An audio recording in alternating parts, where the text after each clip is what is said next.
Welcome back to my YouTube channel Lavez Academy. If you are new here, do subscribe, like and share with your friends. So let's solve numerical problems of chapter number 5, that is heat. तो question number कोणता आहे 9. Question number 9 आहे solve the following problems. त्यातला first problem A. Equal heat is given to, इथे display होईलच, equal heat is given to two objects A and B of mass 1 gram. Temperature of A increased by 3 degrees Celsius and B by 5 degrees Celsius. Which object has more specific heat and by what factor? तर बघा लक्ष द्या, आपल्याला काय काय दिलं आता या ठिकाणी दोन ऑब्जेक्ट आहेत, object A and object B. तर गिवन लिहूयात. फर्स्ट लाईनमध्येच त्यांनी काय सांगितलं आहे, have equal heat, that is equal heat energy and of a mass 1 gram, म्हणजे त्यांचं मास आणि क्यू काय same. Given for object, first of all A साठी बघून घेऊ. एचं काय डिरेक्टली आपल्याला दिलेलं आहे change in temperature, that is delta T. So A साठी आपण घेऊया delta T1. Delta T1 is equal to किती दिला आहे 3 degree Celsius. And for object B, for object B काय दिलं आहे, फॉर ऑब्जेक्ट बी साठी change in temperature that is delta T2 येणार या ठिकाणी. Delta T2 is equal to 5 degree Celsius. आणि ह्या दोघांसाठी आपली energy that is Q and mass that is same. Q and mass M is same for both. तर आपल्याला एक फॉर्म्युला माहिती आहे दॅट इज हीट रिक्वायर्ड और हीट गेन और हीट लॉसचा फॉर्म्युला काय होता आपल्याकडं क्यू इज इक्वल टू काय formula MC delta T.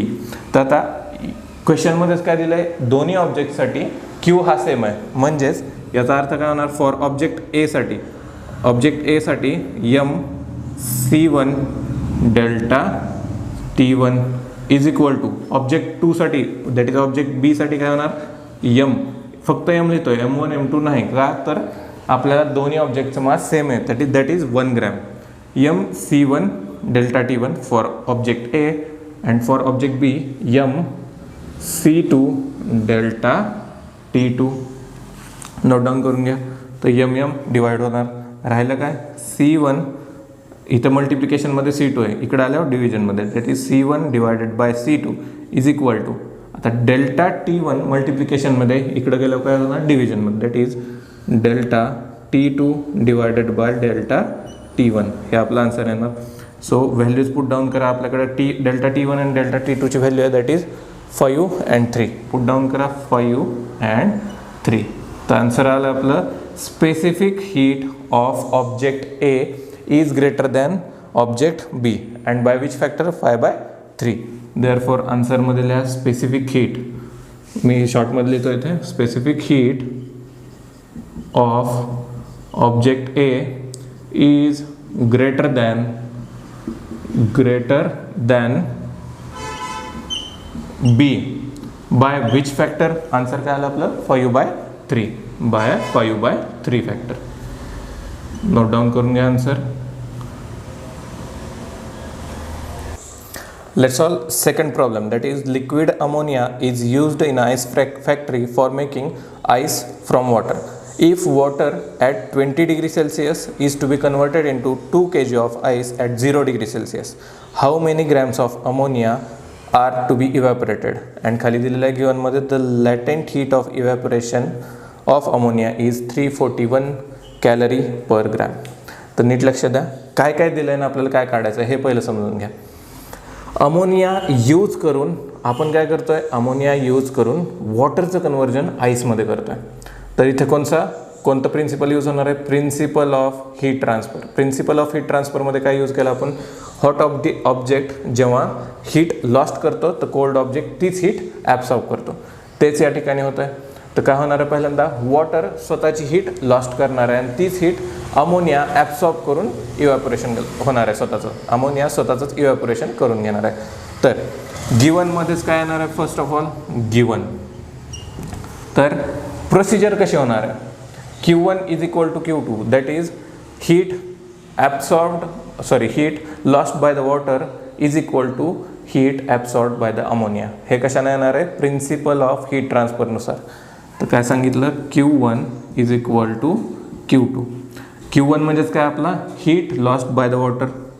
Heat शॉर्टमध्ये लिहितो तुम्हाला कळण्यासाठी, heat lost by the water. आणि Q2 काय सांगितलं मी आता? That heat absorbed by the ammonia to evaporate itself. Heat absorbed by ammonia. तर फर्स्ट ऑफ ऑल प्रोसिजर आपण कसं अप्रोच कसा ठेवणार आहे आपण? Q1 आणि Q2. First of all Q1 साठी बघू, वॉटरसाठी. वॉटरचं वेट किती दिलं आहे? M1 is equal to 2 kg. Next वॉटरसाठी स्पेसिफिक हीट काय असते आपली? स्पेसिफिक हीट वॉटरसाठी 1 joule per kg degree Celsius. जसे जसे तुम्ही प्रॅक्टिस करत जाल तसे तसे तुम्हाला युनिट येत जाणार आहे. C1 that is specific heat for water is 1 joule per kg degree Celsius. Next अजून काय आपल्याकडं? Delta T. किती डिग्री सेल्सिअसपासून किती डिग्रीपर्यंत आलं आहे? 20 डिग्री सेल्सिअसपासून 0 डिग्रीपर्यंत आलेलं आहे. वॉटरचं आईसमध्ये कन्व्हर्जन झालं आहे. तर delta T1 is equal to काय येणार? 20 degree Celsius minus 0 degree Celsius, that is 20 degree Celsius. हा मिळाला आपल्याला डेल्टा T1. हे झालं वॉटरसाठी. त्याच ठिकाणी अजून एक प्रोसिजर होणार आहे, दॅट इज लॅटेंट हीट. म्हणजेच लॅटेंट हीट कधी यूज होणार आहे ती टर्म? कारण आपण लिक्विड फेज ट्रान्झिशन आपण शिकतानाच हे शिकलेलं आहे. फेज ट्रान्झिशन जेव्हा होतं तेव्हा लॅटेंट हीट ही टर्म इंट्रोड्यूस होणार आहे. इथं फेज ट्रान्झिशन कशातून कशात व्हायला लागलं आहे? Water that is liquid to solid. आणि ते या ठिकाणी दिलं नाही आहे, पण क्वेश्चनमध्ये हे मेन्शन करायला हवं होतं.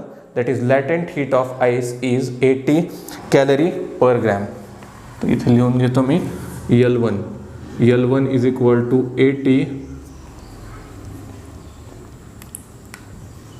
80 कॅलरी बाय ग्रॅम.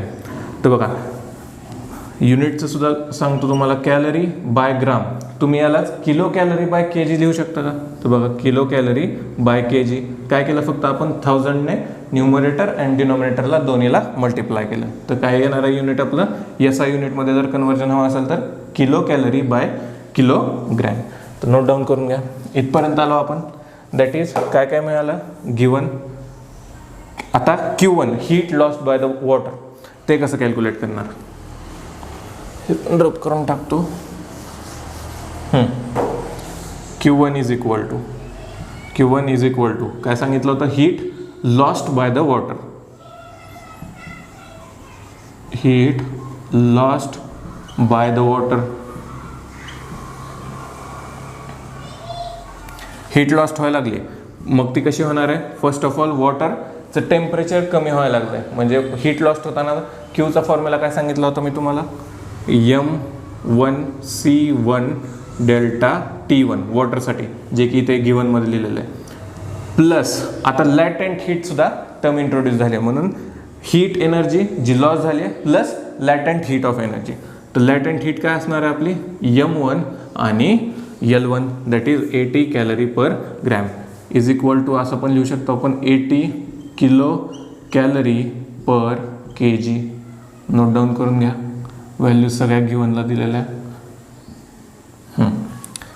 तर heat lost by the water is equal to M1C1 delta T1 that is heat loss झालेली आणि plus latent heat that is M1 into L1. तर करा फॉर्म्युलेट. M1C1 आणि delta T1 values put down करा. 2 kg into C1 काय? 1 joule per kg degree Celsius. 1 joule per kg degree Celsius into delta T. Delta T किती? 20 into 20 degree Celsius. हे झालं फक्त एवढ्या टर्मसाठी M1C1 डेल्टा T1. राहिली कोणती टर्म? M1 into L1. तर प्लस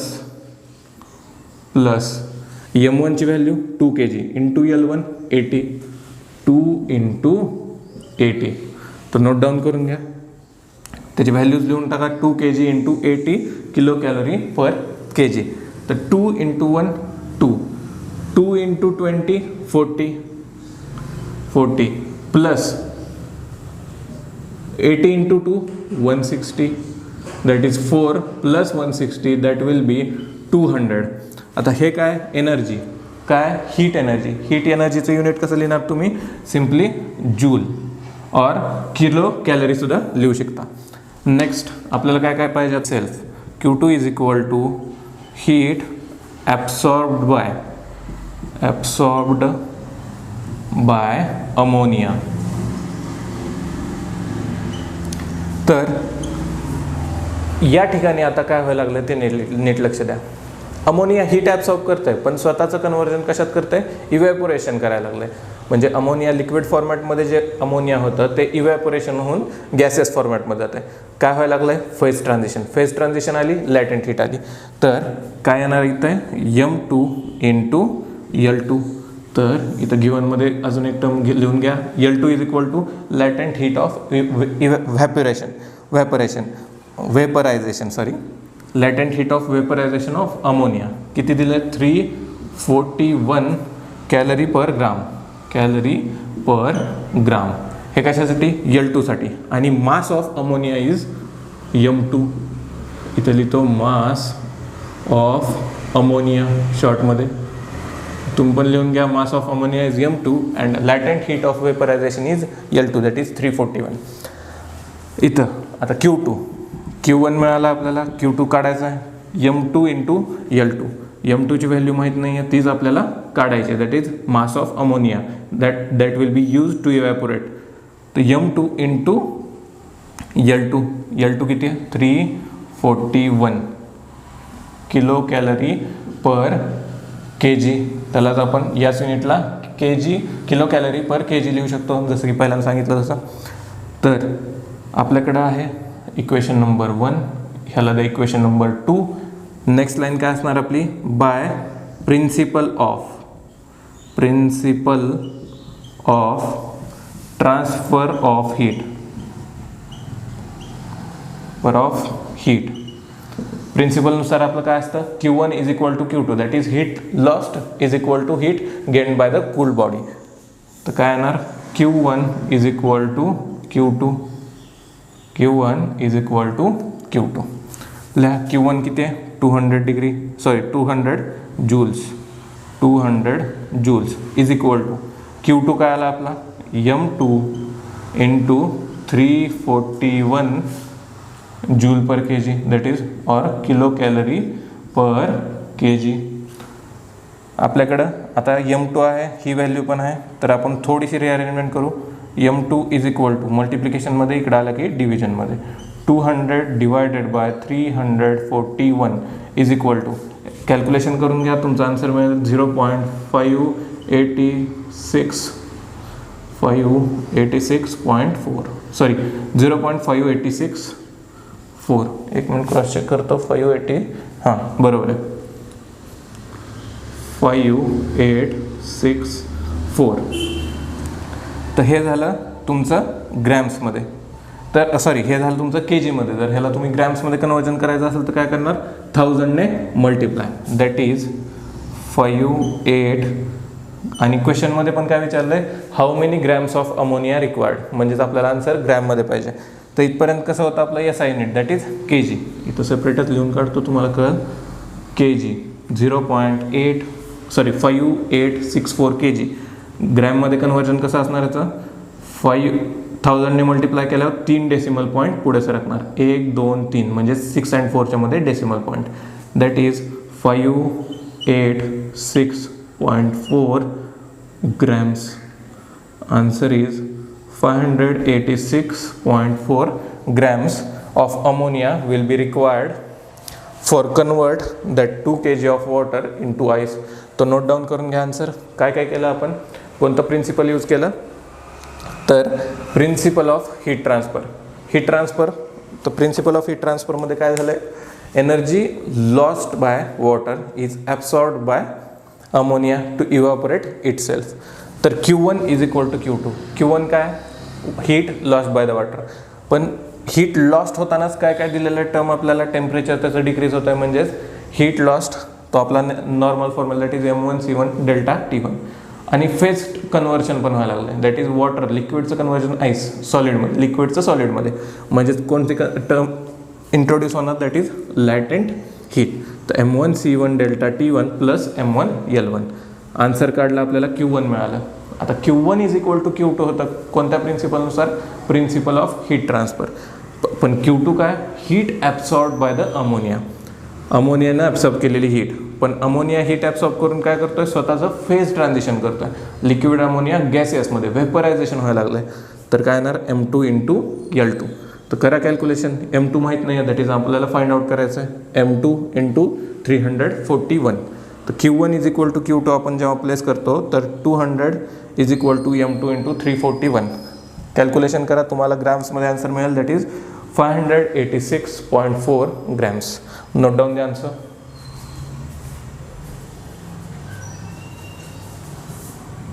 प्रॉब्लेम नंबर C. काय दिलं आहे, thermally insulated pot has 150 gram of ice at a temperature of 0 degree Celsius. How much steam of 100 degree Celsius has to be mixed to it. How much म्हणजे किती gram, म्हणजे mass of steam काढायचं आपल्याला.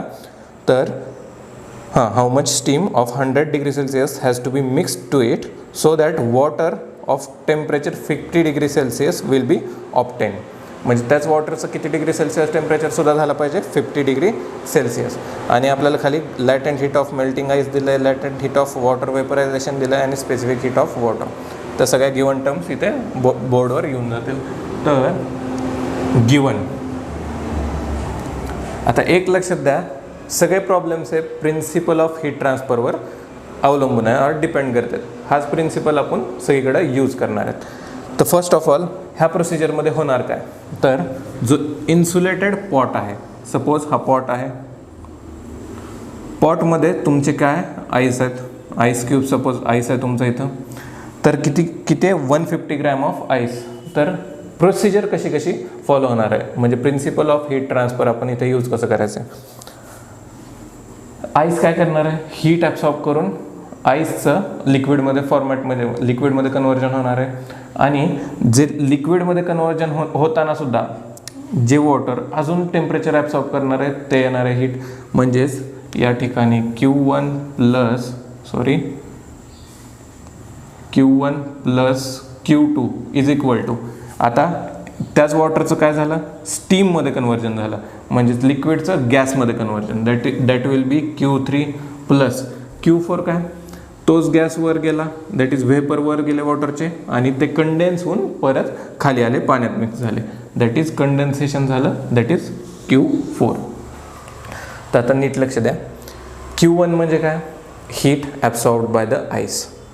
मी स्पष्ट लिहितो इथं, Q1 is equal to heat absorbed bye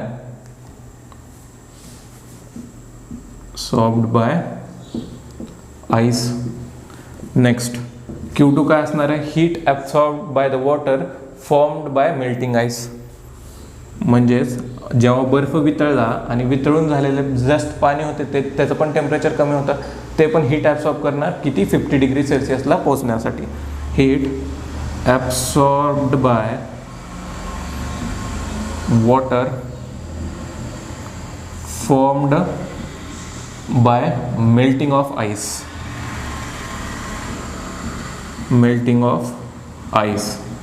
next Q3 काय होणार आहे, Q3 काय सांगितलं मी, स्टीम फॉर्म व्हायला लागली. म्हणजे स्टीम फॉर्म झाली म्हणजेच हीट इथं ॲब्सॉर्ब होत होती, स्टीम काय करणार आहे, स्टीम हीट लूज करणार आहे. म्हणजेच इथं हीट ॲब्सॉर्ब केली होती, कशानं, आईसनं हीट ॲब्सॉर्ब केली होती, तीच ॲब्सॉर्ब केलेली हीट आता हे काय करणार आहे, गिव्ज आउट. म्हणजेच हीट गिवन बाय कारण त्याच हीटचं यूज करून लिक्विडनं स्टीममध्ये, लिक्विडचं गॅसमध्ये कन्व्हर्शन झालं आहे. लॅटेंट हीटचा कन्सेप्ट इथं पण येणार आहे. तर heat given out by steam, directly जो स्टीम. आणि Q4 is equal to heat given out by condensed droplet of water. म्हणजेच काय सांगितलं होतं, स्टीमवर गेली आणि ते कंडेन्स आयसोलेटेड सिस्टीम आहे, इथून बाहेर एनर्जी सराउंडिंगसोबत एनर्जी ट्रान्सफर होत नाही आहे. तर म्हणजेच काय होणार आहे, वेपर जी वर गेली ती कंडेन्स होऊन खाली पाण्यात रूपांतर होणार आहे. तर heat given out by condensed water.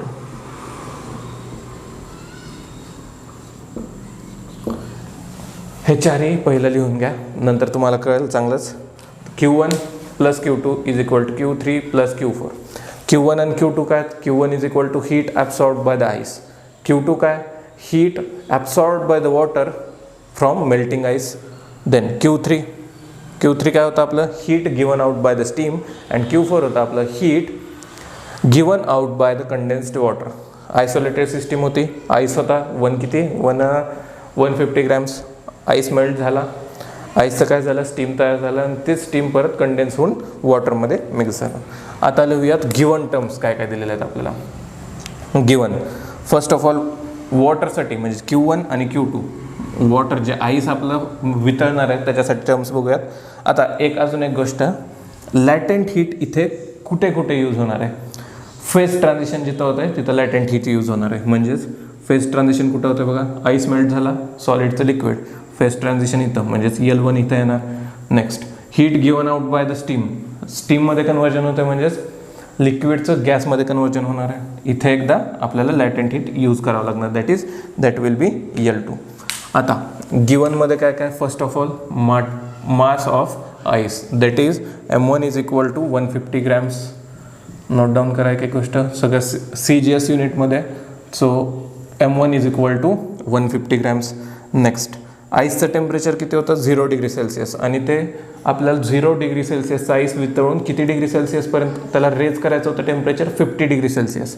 म्हणजेच आता आईससाठी, आईस म्हणजेच काय, वॉटर, तर specific heat C1 is equal to 1 काय असतं unit, joule per kg degree Celsius. C1 झालं. नेक्स्ट थिंग इज, आता C1 मिळाला आपल्याला, पण सॉरी इथं CGS युनिट असल्यामुळे काय करावं लागणार आपल्याला, calorie per gram degree Celsius. हे झालं specific heat of that water. Next delta T1. आता डेल्टा T1 काय येणार, 0 डिग्री सेल्सिअसचा आईस होता, 50 डिग्री सेल्सिअसपर्यंत आपण त्याचं टेम्परेचर रेस केले. तर 50 minus 0 degree Celsius is equal to किती येणार, 50 डिग्री सेल्सिअस. तर आपल्याला मिळालं T1 that is 50 degree Celsius. Next thing Q1चं झालं. आता sorry absorbed by the ice म्हणजेच लॅटेंट हीट इथे येणार आहे टर्म M1 आणि M1 into L1. So L1 is equal to आईससाठी लॅटेंट हीट किती दिलेली आहे, 80 कॅलरीज पर ग्रॅम. हे झालं पूर्ण इकडच्या टर्मसाठी, LHSसाठी, Q1 प्लस Q2साठी. आता नेक्स्ट थिंग इज ह्यासाठी करायचं आपल्याला अँड, म्हणजे सेपरेशन लिहितो म्हणजे तुम्हाला कळेल. अँड आता काय करतो आपण, लिक्विडचं कन्वर्जन स्टीममध्ये करतो आहे. तर त्यासाठीच इथे काय होणार, फेज ट्रान्झिशन म्हणजेच M2 into L2 phase transition म्हणजे स्टीमचं मास आपल्याला काय होणार आहे, स्टीमचंच मास कॅल्क्युलेट करायचं आहे. That mass will be M2 into L2 that is this process that is Q3. And Q4 is काय व्हायला लागलं आहे, कंडेन्स्ड वॉटर स्टीमचं कंडेन्सेशन होऊन वॉटरमध्ये कन्वर्जन. म्हणजेच त्यासाठी M2 is equal to question mark, C2 is equal to 1 specific heat for water 1च राहणार आहे कारण सिस्टीममध्ये फक्त आणि फक्त वॉटरच फिरायला लागलं आपलं. 1 calorie per gram degree Celsius. आणि C2 मिळाला आपल्याला. आता काय पाहिजे, डेल्टा T2. आता डेल्टा T2 काय असणार, डेल्टा खाली जो तुम्हाला दिसेल delta T2 is equal to, आता डेल्टा T2 स्टीम किती डिग्री सेल्सिअसची होती, 100 डिग्री सेल्सिअस. त्याचं कंडेन्सेशन होऊन पाण्यात मिक्स झालं आहे म्हणजेच 50 डिग्री सेल्सिअसला आलेल्या पाण्यात. तर 100 degree Celsius minus 50 degree Celsius is equal to 50 degree Celsius delta T2. तर थोड्याशा टर्म्स कन्फ्युजिंग वाटू शकतात, पण काहीच कन्फ्यूज करण्यासारखं नाही आहे. फक्त जर तुमचे कन्सेप्ट क्लिअर असतील प्रॉब्लेम सॉल्व्ह होणार आहेत. तर झालं होतं आपलं इथपर्यंत आलं आहे. आपल्याला सगळ्या गिवन टर्म्स मिळाल्यात. आपण करूयात बाय प्रिन्सिपल ऑफ हीट. हे लिहून घेतलं नसेल तर रिवाइंड करून परत एकदा लिहून घ्या काय काय टर्म्स होत्या. लिहूयात. बाय युजिंग प्रिन्सिपल ऑफ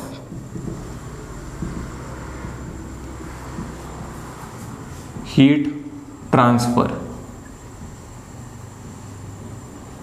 तर हीट ट्रान्सफरच्या प्रिन्सिपलनुसार आत्ता काय सांगितलं होतं मी, Q1 plus Q2 is equal to Q3 plus Q4. First of all therefore Q1 is equal to, Q1 काय होता, लॅटेंट हीट, दॅट इज आईसचं ह्याच्यात कन्वर्जन. जो पार्ट इथं लिहिला होता रिवाइंड करून बघा, चेक करा एकदा. काय, heat absorbed by ice. Heat absorbed by the ice म्हणजे लॅटेंट हीट जनरेट होणार आहे. का तर फेज ट्रान्झिशन व्हायला लागलं आहे सॉलिड टू लिक्विड. तर करा कन्वर्जन. काय येणार, M1 into L1. M1 into L1. M1 किती आहे 150, L1 किती आहे 80. तर 150 इंटू 80 काय येणार आहे 15 इंटू 8 120 आणि 2 0 म्हणजेच 12,000. आता काय आलं हे Q1 दॅट इज लिहायचं कॅलरीज. हीट एनर्जी काय असते, जूल नाही तर कॅलरीज. आपण CGS युनिट करतोय म्हणजे Q1 येणार आहे आपलं ब्रॅकेट म्हणजे करतो म्हणजे तुम्हाला दिसेल Q1 is equal to 12,000 calories. Next therefore Q2 is equal to काय सांगितलं होतं, heat absorbed by the water from the melting ice. Heat absorbed by water formed from melting ice is equal to काय येणार आहे M1C1 delta T1. M1C1 delta T1 is equal to M1 किती आहे 150, C1 किती आहे 1, delta T1 50. तर 15×75 75 into 00 म्हणजे 20 7500. हे काय Q2 that will be in the calories. Unit काय असणार त्याचं कॅलरीज. आपल्याला मिळाले Q1 आणि Q2चे व्हॅल्यू. आता काय येणार फॉर Q3. हीट आत्तापर्यंत काय होत होती ॲब्सॉर्ब, आता काय होणार आहे given out. Heat given out by इथं काय झालं होतं हीट गेन म्हणजे हीट ॲब्सॉर्ब केली होती, आता हीट लॉस्ट होणार आहे. Heat given out by steam is equal to, आता स्टीम होतं आहे म्हणजे लिक्विडचं गॅसेसमध्ये कन्वर्जन. काय येणार latent heat that will be M2 into L2. M2 value माहीत नाही आहे तीच आपल्याला कॅल्क्युलेट करायची आहे. तर M2 इंटू L2 किती आहे चेक करा. L2 क्वेश्चनमध्ये दिलेलं आहे L2 that is vaporization of water, latent heat of vaporization of water. L2 इथं व्हॅल्यू लिहून घ्या 550 कॅलरीज पर ग्राम. गिवनमध्ये लिहायचं राहिलं आपलं L2 is equal to 550 calories per gram इथं लिहून घ्या. तर M2 into L2 that is M2 into 540 calories per gram. हे झालं Q3साठी. Therefore Q4 is equal to काय सांगितलं होतं, heat given out by the condensed water. आता कंडेन्स्ड जे आयसोलेटेड सिस्टीम होती, स्टीम आपली वर घेते त्याचं कंडेन्सेशन होऊन परत वॉटरमध्ये मिक्सेशन झालं आहे. तर हीट गिवन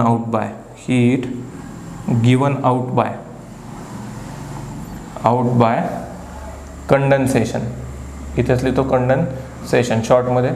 तर कंडेन्सेशन झाल्यामुळे काय होणार आहे, हीट म्हणजे जे स्टीम होती त्याचं परत वॉटरमध्ये कन्वर्जन झालं. पण ते स्टीम ड्रॉपलेट होते, कंडेन्सेशन म्हणजे ड्रॉपलेटचं परत वॉटरमध्ये conversion 100 degree Celsius to 50 degree सेल्सिअसमध्ये झालं. That is M2C2 delta T2. काय M2C2 delta T2.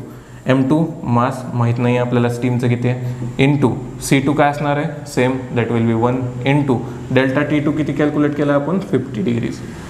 that is M2 50 M2. Q3 काय आलं आपलं 540 M2 आणि Q4 आलं आहे 50 M2.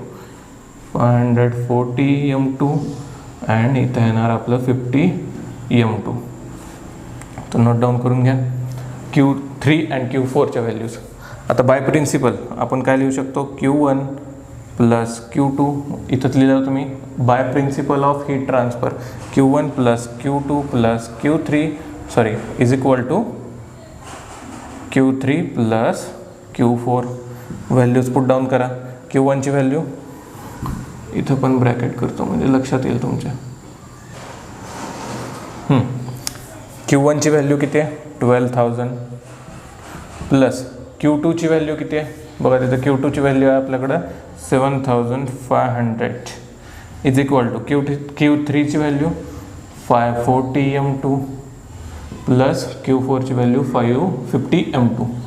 करा कॅल्क्युलेशन. काय येत आहे 12,000 प्लस 7,000 19,500 इज इक्वल टू, आता M2 कॉमन आला काय होणार आहे 540 plus 50 that will B 590 M2. Therefore आता M2 इथं मल्टिप्लिकेशनमध्ये हे आहे, मग हे मल्टिप्लिकेशनचं इकडं आलं की division, that is M2 is equal to 19,500 divided by काय 590. तर ह्याचं कॅल्क्युलेशन करून ठेवलं होतं मी. ह्याचं कॅल्क्युलेशन येतं आपलं 33.05 ग्रॅम्स. तर 33.05 ग्रॅम्स. नोट डाऊन करा आन्सर. तर हे 33.05 ग्रॅम्स जे आलेलं आहे आन्सर ते काय, मास कशाचं आपण कॅल्क्युलेट केलं, स्टीमचं mass. 33.05 grams of steam is to be required, म्हणजे स्टीम ती मिक्स केलेली आहे कशासाठी 0 degrees to 50 degrees temperature raise करण्यासाठी. तो नोट डाऊन करून घ्या. Answer is 33.05 grams.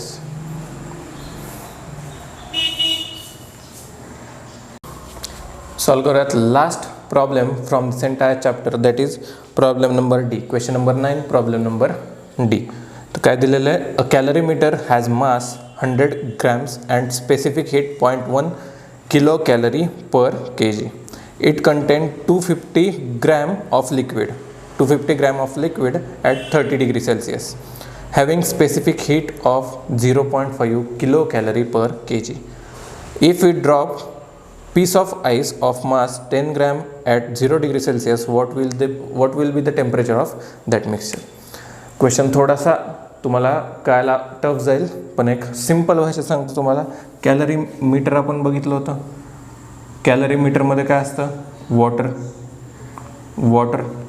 हे झालं तुमचं कॅलरी मीटर. कॅलरी मीटरमध्ये असतं वॉटर. आपण त्याच्यात काय टाकलं आहे, आईस. सपोज हा आईस क्यूब आपण त्याच्यात टाकला आहे. तर सपोज 30 डिग्री सेल्सिअसचं आपल्याला गिवन पण आहे, 30 degree Celsius is a temperature of water. The temperature of water 30 degree Celsius असेल तर कॅलरी मीटरचं पण टेम्परेचर काय असणार आहे, ऑब्वियसली 30 डिग्री सेल्सिअस. तर 30 डिग्री सेल्सिअस आहे, त्याच्यात आपण समथिंग ग्रॅमचा आईस टाकलेला आहे, तर ऑब्वियसली त्याचं टेम्परेचर काय होणार आहे, कमी होणार आहे.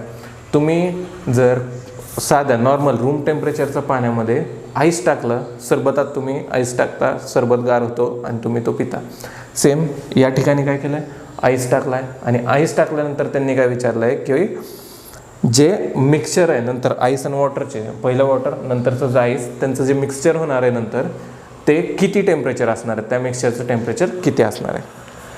तर इथे कोणत्या घटना व्हायला लागल्यात, तर principle of heat transfer use करताना इथे कोणत्या गोष्टी आपल्याला घ्याव्या लागतील.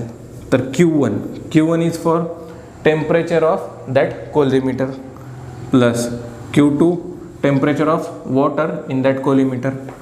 Q3 काय फर्स्ट Q1 आणि Q2 काय होतं, टेम्परेचर लॉस्ट बाय कॅलरीमीटर. Q2 काय लिहूनच काढतो तुम्हाला लक्षात येईल. Q1 is equal to heat lost by कॅलरीमीटर.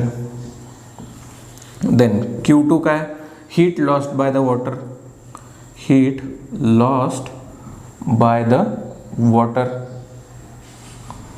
Next, आता हे झालं Q1 आणि Q2 कॅलरीमीटर अँड दॅट वॉटरसाठी. आता Q3 अँड Q4 काय असणार?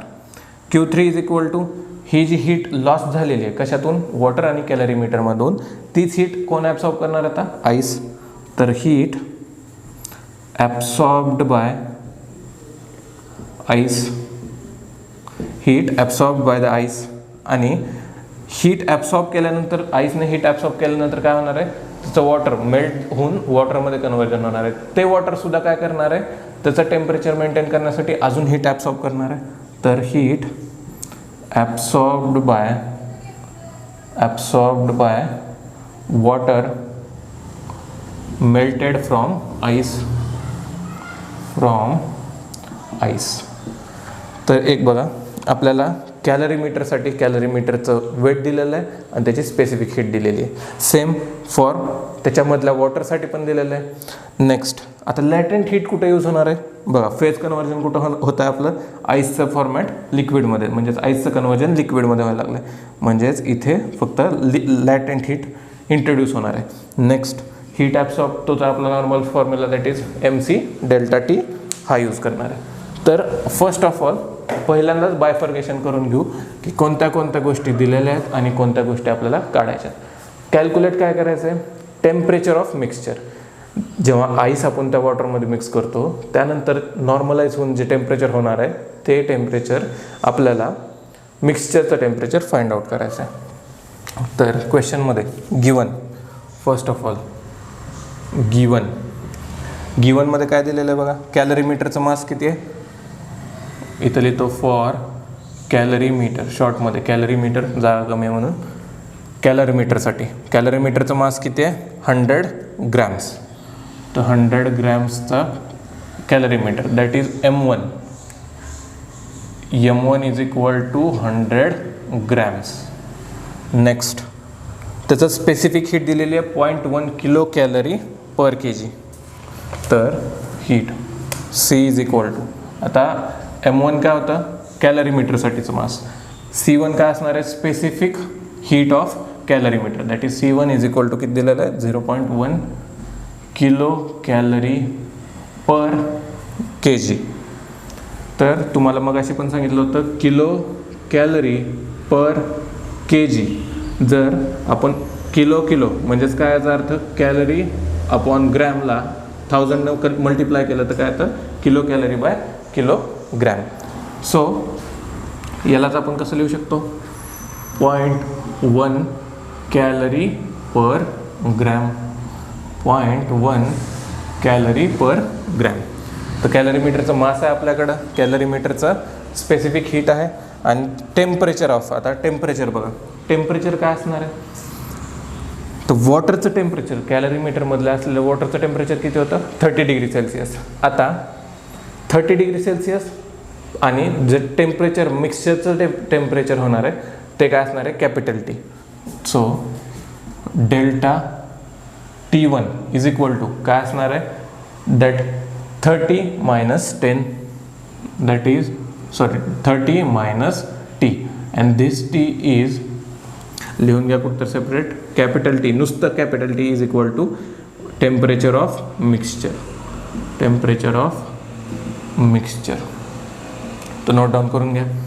नेक्स्ट, हे झालं कॅलरीमीटरसाठी. आता water in that calorimeter, for water काय येणार? m2 इज इक्वल टू किती आहे वॉटर? त्याच्यात पाणी 250 ग्रॅम ऑफ लिक्विड, सॉरी पाणी नाही आहे, एक लिक्विड आहे स्पेसिफिक. तर m2 is equal to 250 grams. Next, C2 specific heat of that liquid is equal to 0.4 kilo calorie per kg. C2 is equal to 0.4 kilo calorie per kg. That will be also 0.4 calorie per gram. तसंच conversion आपण CGS युनिटमध्ये केलं कारण आपल्याला पहिलं CGS आहेत सगळे. Then delta T2 टेम्परेचरमधला difference काय असणार आहे? Same, that is 30 minus T. 30. या ठिकाणी delta T1 is equal to 30 minus T and delta T2 is equal to 30 minus T. तर याच ठिकाणी आपण अजून कसं लिहू शकतो, तर अजून स्पेसिफिक कॅल्क्युलेशनलाच इझी जावं यासाठी काय करा, T1 मायनस टी घ्या आणि delta T2 is equal to T2 minus T आहे तसंच ठेवा, व्हॅल्यूज पुट डाऊन करू नका, नंतर हे कॅन्सल आउट होणार आहे. इथपर्यंत आलं. आता next heat absorbed by the ice. नंतर आईससाठी काय होणार आहे, फॉर आईसच्या ठिकाणी लॅटेंट हीटची कन्सेप्ट म्हणजे लॅटेंट हीट यूज करावं लागणार, कारण फेज ट्रान्झिशन होतं आपलं आईसचं कन्व्हर्जन वॉटरमध्ये. तर काय होणार या ठिकाणी L3 into M3. L3 is equal to काय 80 दिलेलं आपल्याला, that is latent heat of ice is 80 calorie per gram. आणि M3 किती ग्रॅम आहे आईस, 10 ग्रॅम ऑफ आईस. आता नेक्स्ट Q4साठी heat absorbed by the water melted from ice. ह्याचंच काय येणार आहे आपल्याला, for melted water that is Q4 जो दॅट डायरेक्ट आपण, आणि जे आईस मेल्ट होऊन वॉटरमध्ये कन्वर्जन झालं आहे त्यासाठी काय असणार आहे, आईस मेल्टेड. तर आईस मेल्टेड तिथं काय यूज होणार, M3 C3 आणि delta T. That is M3 काय असणार आपलं, M3 that is mass of ice, C3 1 वॉटरसाठी म्हणजे आईस काय वॉटरपासून बनलेलं, तर स्पेसिफिक हीट काय असणार त्याची 1 इंटू T मायनस 0, कारण टेम्परेचर ऑफ मिक्सचर मायनस त्याचं दॅट इज आईसचं टेम्परेचर किती आहे 0 डिग्री सेल्सिअस. तर करून घ्या calculation. Q1 is equal to, आता नीट लक्ष द्या, Q1 काय होतं, first of all M1 C1 delta T1. तर M1 C1 डेल्टा T1 काय T1 minus T. Note down करून घ्या काय काय लिहितोय.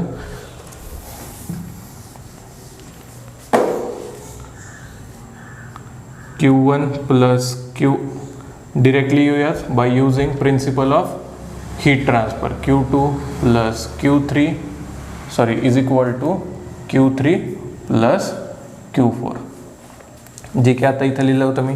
Q1 कशासाठी होतं, कॅलरीमीटरच्या heat lost by the calorimeter. कॅलरीमीटरनं हीट लॉस्ट केलेली काय होणार, M1 C1 delta T1. Delta T1 is equal to T1 minus T plus आता Q2साठी heat lost by the water. Heat lost by the water काय असणार, वॉटर नाही ते एक स्पेसिफिक लिक्विड आहे, फॉर लिक्विड.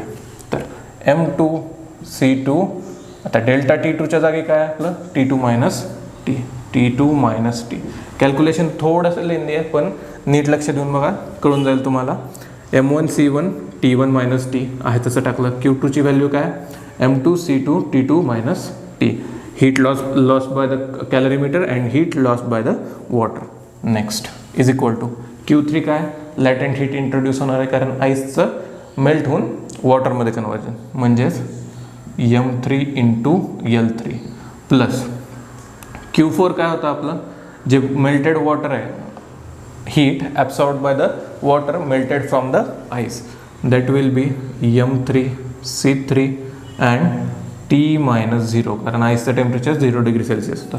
T काय capital temperature of mixture. Therefore आता नोट डाऊन करून घ्या.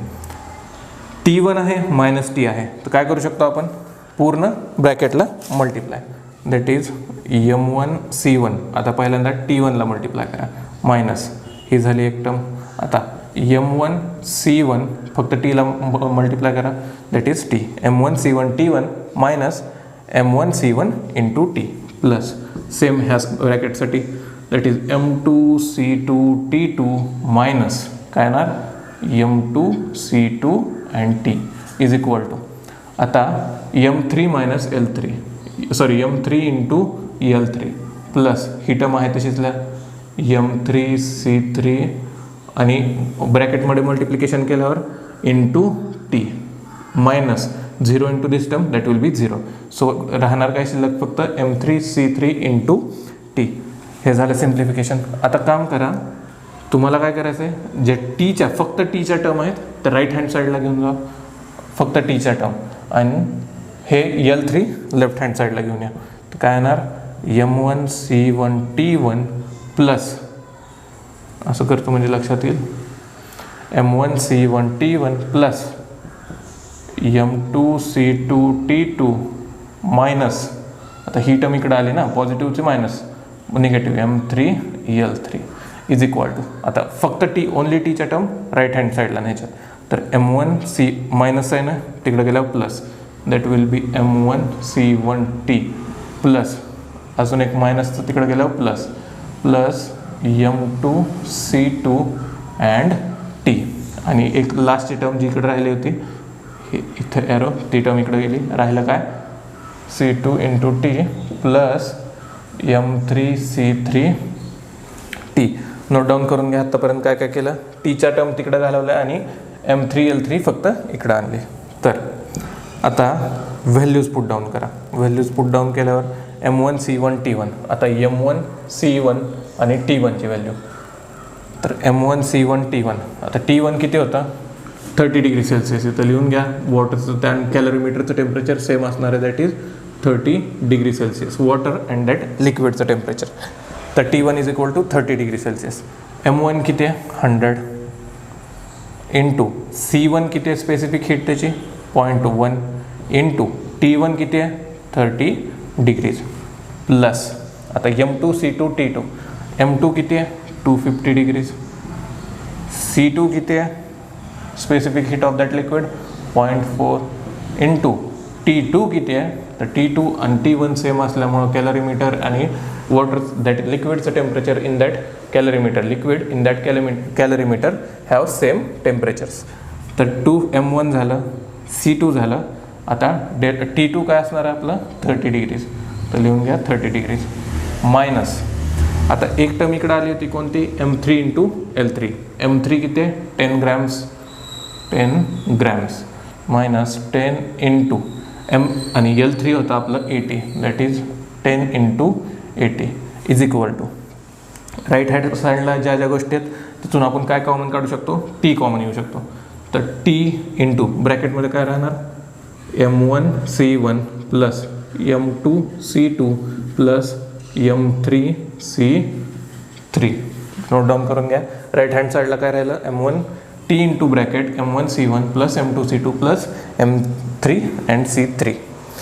नेक्स्ट आता काय येणार आहे कॅल्क्युलेशन करून घ्या.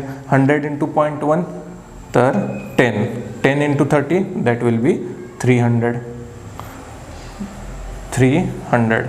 प्लस 250 प्लस इंटू 0.4 ते कन्वर्जन येणार 1000 आणि एक पॉईंट इकडं म्हणजे 100 into 30 that will be 3000. Next इथपर्यंत झालं. Minus 80 into 10 that will be 800 minus 800 is equal to, आता बघा टी म्हणजे काय जे आपल्याला कॅल्क्युलेट करायचं आहे टेम्परेचर ऑफ मिक्सचर. ब्रॅकेटमध्ये काय राहतं आहे M1C1 that is 100 into 0.1 that will B 10 plus M2C2 calculation बघून घ्या M2 आणि C2 250 into 0.4 that will B 100 plus M3 into C3 10 into C3 किती असणार आहे 1. आईससाठी वॉटरसाठी स्पेसिफिक हीट असते 1, तर कळालं नाही तरीच लिहून घ्या काय आपलं 10 इंटू 1. M3 आहे 10 gram into specific heat of water is 1 that is 10. थोडंसं मोठं आणि कॅल्क्युलेशनसाठी किंचित कॉम्प्लिकेटेड आहे, बाकी सगळं सिम्पल आहे. फक्त तुम्हाला कॅल्क्युलेशन करताना स्टेपमध्ये कोणतीही गडबड करायची नाही, नाहीतर तुमचं फायनल आन्सर चुकणार आहे. करा कॅल्क्युलेशन. 300 प्लस 3300 मायनस 800 काय येणार आहे तुमचं 2500 बरोबर आहे का. 800 गेले तर 2300 प्लस 300 बरोबर आहे. तर next is equal to T into bracket, आता 100 प्लस 10 110 प्लस 10 120, तर टी इज इक्वल टू काय येणार तुमचा आन्सर 2500 डिवायडेड बाय 120. करून घ्या कॅल्क्युलेशन. तर तुमचा answer temperature of that mixture येणार आहे 20.8 दॅट इज 20.8. तर टेम्परेचर म्हणलं काय येणार युनिटचं degree Celsius is equal to T. तर आन्सर लिहून घ्या. Temperature of mixture is 20.8 degree Celsius. Note down करून घ्या आन्सर. आता काय काय केलं फक्त लक्षात ठेवा. Q1, Q2, Q3, Q4 काय काय होतं. Q1 काय, heat lost by the कॅलरीमीटर. Q2 काय, heat lost by the water. आणि ह्या दोघांनी जी हीट लॉस्ट केली आहे ती कोण ॲब्सॉर्ब करत आहे, आईस, स्वतःला मेल्ट करून घेण्यासाठी. तर Q3 काय, heat absorb by the ice. And Q4 आहे heat absorb by the water melted from ice. तर Q1 plus Q2 is equal to Q3 plus Q4. कोणता प्रिन्सिपल यूज केलं, principle of transfer of heat.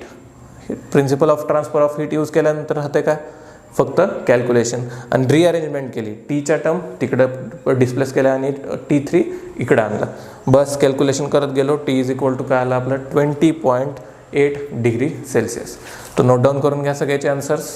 हे question एकतर activity खूप मोठे असल्यामुळे as a activity फॉर्मॅटमध्ये येऊ शकतात आणि जे क्वेश्चन बुकमध्ये सॉल्व करून दिलेले आहेत ते तुम्हाला सॉल्व करायचे आहेत. आता राहिला प्रश्न आपला वेटेजचा. तर वेटेज किती होतं, 3 marks compulsory, 5 marks with option. म्हणजे 3 मार्क्समध्ये मी काय सांगितलं, 1 मार्क आयदर तुमची डेफिनेशन आणि 2 मार्काचा सिम्पल प्रॉब्लेम. हा खूप मोठा आहे, 2 मार्काला येणार नाही आहे, लक्षात ठेवा. सिम्पल प्रॉब्लेम जो की मी प्रिव्हियस लेक्चरमध्ये शिकवला, नसेल पाहिलं बघून घ्या. सिम्पल एक्झाम्पल फॉर 2 मार्क्स आणि आयदर 1 मार्कची डेफिनेशन. हे झाले 3 मार्क्ससाठी. आणि जर कॉम्प्लिकेटेड पॅटर्न आला तर 4 मार्क्ससाठी डायरेक्ट एवढा मोठा प्रॉब्लेम टाकू शकतात आणि 1 मार्कची डेफिनेशन टाकू शकतात. तर नोट डाऊन करून घ्या सारे प्रॉब्लेम्स, खूप इम्पॉर्टंट आहेत आणि तुम्हाला आउट ऑफ मार्क देऊन जाऊ शकतात. तोपर्यंत सबस्क्राईब करा, लाईक करा आणि तुमच्या मित्रासोबत शेअर करा. थँक्यू.